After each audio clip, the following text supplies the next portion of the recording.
కానీ 20-30 వేలు అంటే అదనంగా పెట్టడమే కదా వీళ్ళ లెక్క అందులో వెళ్ళిపోద్దులే. పెద్ద వాహనాల వాళ్ళకి ప్రాబ్లం లేదు, చిన్న వాహనాల వాళ్ళ మీద చిన్న ప్రాబ్లం. 2000-3000 కదా. కానీ వీళ్ళు అంటారు కదా ఇచ్చేది ఇప్పుడు ఏదో తగ్గించిన 13 రూపాయలకి మనకి చేతికి వచ్చాడు 10 రూపాయలు 20 రూపాయలు తగ్గుతుంది కరెంట్ బిల్కి.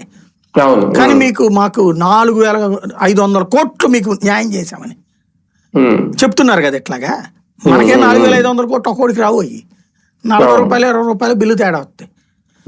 ఇక్కడ గొప్పగా సేవింగ్స్ ఎంత అని చెప్తారు, ఇంత ఖర్చు పెడుతున్నామని చెప్తారు. అలాగే బాధుడు ఇంత ఉంది 791 కోట్లట. 791 కోట్లు మన నుంచి పిండి లాగుతారట డబ్బులు. అది రైట్.